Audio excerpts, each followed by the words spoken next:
Mang-harvest kita sang latoy. Ayan. Ara ho. Lagba. Hindi maglagba ang iban kay ginatuka sang manok. Pag harvestin mo na, tagsang kadangaw na lang. Inday pin akon upod. Lato yan ni inday pin, naki-harvest lang ako. May kamuros, may metrosan. May pula.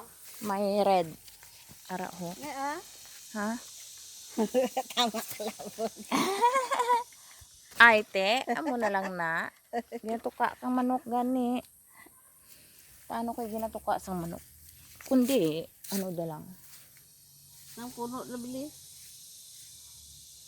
Tungango na lang bilin. Ay, hindi pen. Kadawang harvest, hindi na nang harvest kami, sobra kainit. Tapos, in-stop namin, nag-harvest kami ulit liwat. Hindi pen yung hindi na nila maglaba.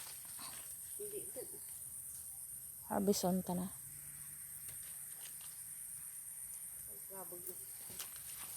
Ay, magdat sa langit. Yung kain katuwad. Ay.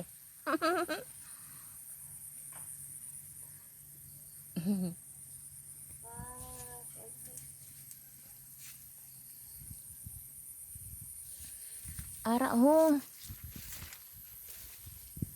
Dako ho. Mabakal gani ko takon liwat inday pen kang ano. Kang binhi nga mo ni ho. Nitrosan. Oo. Pangkuan ko na eh. Lagba ho do mga ahas. Mga ahas. Do mga manog. Dalagko. Sa metrosan. Mabakal ako tapos para sa next. Amo na akon itanom. Wow. Wow! Ala ho, nagsampay ang mga Yung pang sablay ko maranaw. haba. Yung pang sablay ko maranaw. Ay, sablay sa langit ang tuwad. Yung pag sablay ay ginatuka gani manok.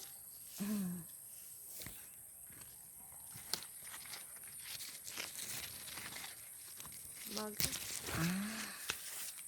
Oh, di ba? Parang ahas.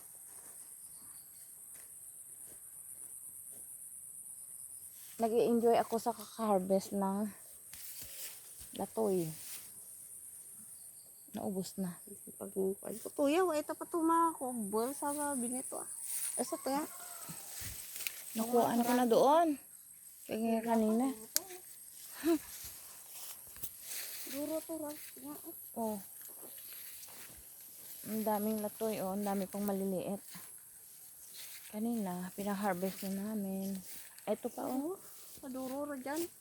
Ano ang salita namin? May Tagalog, may Bisaya, may Karaya. May Ilonggo. Tuyaw ay kumadto na dyan ah.